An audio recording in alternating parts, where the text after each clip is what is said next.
একটা মানুষ কিভাবে এমনটা করতে পারে, এতটা দায়িত্বশীল কিভাবে হতে পারে, সেটা হয়তো বা আমার বরকে না দেখলে আমি বুঝতামই না।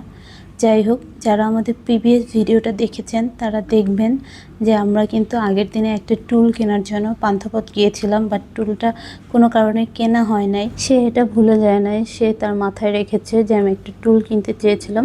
বাট সকাল হতে না হতেই যখন বাজারে গেল, আমাদের যদিও নিউ মার্কেট থেকে বাজার করা হয়, সো নিউ মার্কেট থেকে আসার সময় সে চন্ডিমা সুপার মার্কেটের নিচতলা থেকে এই সুন্দর টুলটা আমার জন্য নিয়ে আসে। আমি তো পুরাই অবাক যে বাজার করতে যে টুল কিভাবে আনলো। সো তারপরে সে বলল যে দেখে ভালো লাগলো বা তুমি চেয়েছিলা, এই জন্য নিয়ে আসছে। যাই হোক, টুলটা দেখে তো আমি খুব খুশি হয়েছি, কারণ এটা আমার খুব দরকার ছিল। তারপরে আরেকটা জিনিস আপনাদের সাথে শেয়ার করব, সেটা হচ্ছে আমরা যেহেতু ছোট ফ্যামিলি, দুইজনের ফ্যামিলি, সো আমাদের ফ্ল্যাটটাও ছোট। তারপরেও হচ্ছে এই যে রুমটা দেখতে পাচ্ছেন, এই রুমটা একেবারেই কেমন যেন অগোছালো, দেখে ভালো লাগে না, মানে চোখের শান্তি লাগে না এরকম। সো এই রুমটাতে আমরা কিছু একটা করতে চাচ্ছি যে দেখলেই যেন ভালো লাগে। সো ওই রকম কোনো আইডিয়া পাচ্ছিলাম না যে কি করা যায়, টেবিলটা কোথায় বসানো যায়, দেন হচ্ছে এই খাটটা দিয়ে কি করব। সো খাটটার জন্য আরও বেশি অস্বস্তিকর লাগে, ভালো লাগে না লুকটা। সো ওই খাটটাও আমরা খুলে ফেললাম। তারপরে হচ্ছে এখানে সে আবার হচ্ছে আমাদের যে এসিটা লাগানো হয়েছে, এসিটা মূলত হচ্ছে ওভেনের তার দিয়ে লাগানো হয়েছিল, যে কারণে ওভেনটা আমরা ইউজ করতে পারতেছিলাম না।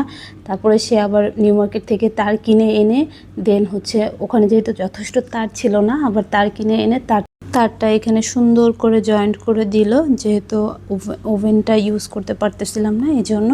সো আমার বরের গুণ বলে শেষ করা যাবে না, সে পারে না এমন কোনো কাজ নাই।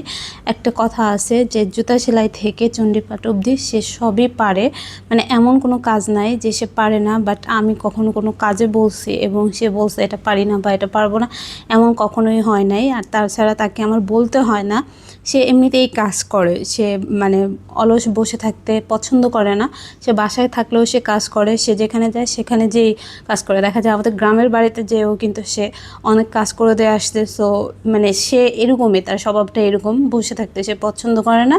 অগোছালো দেখলে বা যদি মনে হয় যে এই কাজটা করতে হবে, সে তখনই করে ফেলায়। সো যেহেতু সে অনেক বেশি কাজ করতেছিল, আমি তাকে আবার বেলে শরবত করে দিলাম। সো সে আবার বলতেছিল যে কাজের সময় শরবত খাবে না, কাজ শেষ করে খাবে, পরে খাবে, রাখতে বলতেছিল।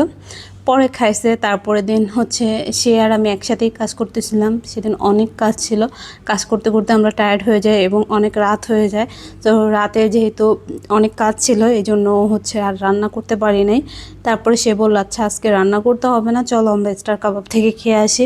সো স্টার কাবাব খাওয়ার জন্য আমরা রাতে চলে আসলাম, কারণ নর্মালি হচ্ছে ভাত বা এই টাইপসের খাবার খাওয়ার জন্য স্টার কাবাবটা খুবই ভালো। এখানকার খাবারটা আমার বর বা আমি খুব পছন্দ করি। রিজনেবল প্রাইসে খাবারের কোয়ান্টিটি বা খাবারের টেস্ট দুইটাই কিন্তু খুব ভালো। যেহেতু অনেক ক্ষুধা লাগছিল আর আমরা বাসা থেকে ওইভাবে বলে আসছিলাম যে ভাত খাইতে যাব, তো এখানে আমরা ভাত, ডাল, সবজি এবং হচ্ছে রুই মাছটা অর্ডার করলাম, কারণ ওদের রুই মাছটা খুব ভালো লাগে। আর রুই মাছের পিসগুলো এত বড় থাকে যে দেখা যায় আমরা একজন এক পিস রুই মাছ খেতে পারি না, মানে একজনের পক্ষে খাওয়া সম্ভব না। তো আমরা এক পিজি রুই মাছ নিয়েছিলাম, এখানে সবজি নিয়েছিলাম এবং ডাল নিয়েছিলাম, সাথে হচ্ছে স্যালাড ছিল। এগুলো দিয়ে আমরা খাই। আর খাবার টেস্টও যারা হচ্ছে নর্মালি হচ্ছে স্টার কাবাবে খেয়েছেন তারা জানেন যে এখানকার খাবার টেস্টটা খুব ভালো। সো যারা খান নাই তারা টেস্ট করতে পারেন, বা নিউ মার্কেট এলিফ্যান্ট রোড এরিয়াতে যারা আসবেন তারা অবশ্যই এখানকার খাবারটা ট্রাই করতে পারেন। কম প্রাইসের ভিতরে খুবই ভালো, খাবারের কোয়ালিটি খুব ভালো।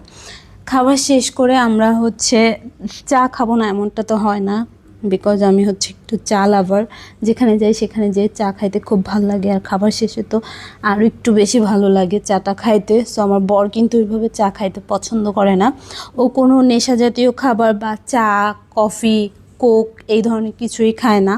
যেহেতু অনেক রাত হয়ে গেছে, চাটা তাড়াতাড়ি শেষ করে ও বিলটা দিয়ে দিল। দেন বিল দিতে যেয়ে দেখে টাকা নাই, তারপরে হচ্ছে মোবাইল থেকে পেড করলো। তো খাবার শেষ এবং বিল দেওয়া শেষ। আজকে এ পর্যন্তই। সবাই ভালো থাকবেন, সবাই সবার জন্য দোয়া করবেন। আল্লাহ হাফেজ।